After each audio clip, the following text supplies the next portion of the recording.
10 GPA ఎలా రావాలి, ఎలా మనము బైక్ బై మార్కులు సాధించాలి, 10కి 10 సాధించాలి. సబ్జెక్ట్ ఏదైనా కావచ్చు, తెలుగు కావచ్చు, ఇంగ్లీష్ కావచ్చు, మ్యాథ్స్ కావచ్చు, ఇంకేదైనా సబ్జెక్ట్ అయినా కావచ్చు. ఓవరాల్గా 10కు 10 ఏ విధంగా మనకు రావాలనేది ఇంపార్టెంట్.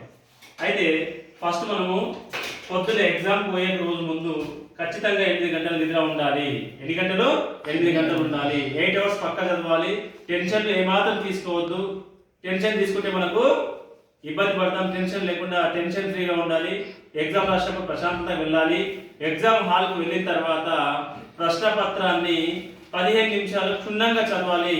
ఒక్క ప్రశ్నని 1కి 3 సార్లు కానీ 5 సార్లు కానీ చదవాలి. ప్రశ్న చదివి ప్రశ్నపత్రం మొత్తం చదివి ఇది నాకు వస్తుందని చెప్పి మొదలు పెట్టాలి.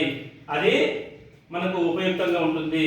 లేదు రాత్రి పోయి బిర్యానీ తిని పొద్దుగా లేచి ఇబ్బంది అవుతుంది, హడావుడి పోతుంటే ఆ మార్గ మధ్యలో యాక్సిడెంట్ కావచ్చు, ఇంకేది కావచ్చు. కాబట్టి మనం సాధ్యమైనంత వరకు నాన్ వెజ్ తినవద్దు, ఓన్లీ వెజిటేబుల్స్ తినాలి. అవసరమైతే ఫ్రూట్స్ తీసుకోవాలి. తీసుకోవడం వల్ల మనం యాక్టివ్గా ఉంటాము, మన హెల్త్ కూడా యాక్టివ్ ఉంటుంది. ఆ తర్వాత మనం రాయడానికి ఇబ్బంది ఏమాత్రము ఉండదు. ఫస్ట్ రోజు తెలుగే ఉంటుంది కనుక ఫస్ట్ రోజు కదా అని చెప్పి హడావుడి పోయి టెన్షన్ పడాల్సిన అవసరం లేదు.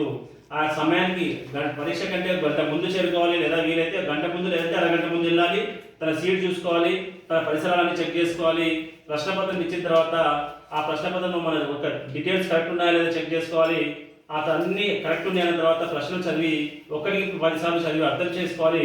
అర్థం చేసుకున్న తర్వాత నెక్స్ట్ మనం రాయడానికి ఉపక్రమించాలి. కానీ ప్రశ్నపత్రం పైన హాల్ టికెట్ నెంబర్ రాయాలి. ఆన్సర్ షీట్ పైన మన హాల్ టికెట్ నెంబర్ ఖచ్చితంగా ఉండేటట్టు చూసుకోవాలి. ఎక్కడ మిస్ప్లేస్ కావద్దు. 1కి 2 పెన్నులు జాగ్రత్తగా తీసుకెళ్ళండి. పెన్నులు కానీ మీకు కావాల్సినటువంటి సామాగ్రి, అది స్కెచ్లు కావచ్చు, పెన్నులు కావచ్చు, ఇంకేదైనా కావచ్చు, స్కెచ్లు వాడడం కానీ అది మాత్రం తీసుకుపోవాలి. ఒకవేళ ప్రశ్నపత్రం తీసుకొని స్టార్ట్ చేసిన తర్వాత ఇది పేజీ అనుకోండి, ఇది ఒక పేజీ అనుకోండి.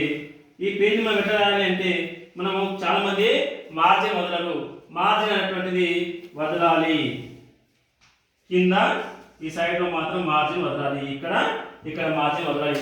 చాలా మంది ఏం చేస్తారంటే ఇక్కడ స్టార్ట్ చేస్తే ఇక్కడ దాకా వదలరు. ఫస్ట్ ఏం చేయాలి? మార్జిన్ వదిలి ఇక్కడ నుంచి రాయడం స్టార్ట్ చేయాలి. అది క్లియర్గా ఉండాలి. ప్రశ్న సంఖ్య తర్వాత జవాబు అనేటువంటిది రాయాలి. ప్రశ్న అనేటువంటిది 1నా 2నా, సెక్షన్ ఏనా బీనా అనేటువంటివి సెక్షన్ మెన్షన్ చేయాలి, ప్రశ్న నెంబర్ మెన్షన్ చేయాలి, జవాబు రాయాలి. ఫస్ట్ జవాబు అయిపోయింది, ఈ పేజ్ రాసిన ఇంకో పేజ్ అయిపోయింది అనుకోండి. ఆ పేజ్ తర్వాత ఏం చేస్తారంటే మళ్ళీ సాంఖ్యని కిందికి రాస్తారు. ఇంకా ఇది సెకండ్ పేజ్ లో వీటికి అయిపోతే మళ్ళీ కిందికి రాస్తారు. అట్లా రాయకూడదు. ఈ పేజ్ కంప్లీట్ టర్న్ చేసిన తర్వాత వేరే పేజీలో రాయడానికి ఉపయుక్తంగా ఉంటుంది. అలాంటప్పుడు రాసేటప్పుడు అన్ని జాగ్రత్తలు తీసుకోవాలి. ఆ ప్రశ్న పూర్తి చేయాలి, సగం పేజీ తిప్పాలి, మరో ప్రశ్న రాయాలి. ఆ విధంగా మీకు వచ్చినటువంటి ప్రశ్నని ఫస్ట్ రాయాలి. మీకు ఏ ప్రశ్నలు అవుతాయో ఆ సెక్షన్ రాయాలి, ప్లస్ ప్రశ్న సంఖ్య వేయాలి, జవాబు రాయాలి. అట్లా చేయడం ద్వారా మీకు సమయం వృధా కాదు, సమయం సేవ్ అవుతుంది. ఏ మాత్రం భయం పడద్దు, మన క్లాసులో మనం ఎంత రాస్తున్నామో ఆ విధంగా రాసేటట్టు చూసుకోవాలి.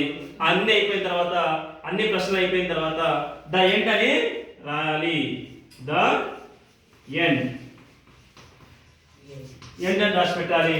లేదా తెలుగులో అయితే ముగింపు అని రాయాలి. అప్పుడు ఎగ్జామ్ దగ్గర ఏమైందంటే ఎగ్జామ్ ఇక్కడ దాకా అయిపోయిందని అర్థమవుతుంది. కనుక పార్ట్ బి ఇచ్చినప్పుడు కూడా పార్ట్ బిలో మన రూల్ నెంబర్ ఖచ్చితంగా వేయాలి. అనవసరమైన నంబర్లు కానీ వేరే ఏమి రాయకూడదు. కానీ తీసుకోవాల్సిన జాగ్రత్తలు మరోసారి వినండి. ఎగ్జామ్కు ఏ రోజు ముందు ఖచ్చితంగా 8 గంటల నిద్ర ఉండాలి. హార్డ్ ఫుడ్ నాన్ వెజ్ తినకూడదు. ఫ్రూట్సే తీసుకోవాలి. శాకాహారమే ఉండాలి. నిద్రపోయిన తర్వాత ఎగ్జామ్కి వెళ్ళిన తర్వాత ఎలాంటివి టెన్షన్ పడద్దు, ఆదరబాదరగా వెళ్ళొద్దు. చదివిన ప్రశ్నని మంచిగా అర్థం చేసుకొని రాయాలి. ప్రశ్నపత్రాన్ని 1కి 10 సార్లు చదవాలి. ధన్యవాదాలు.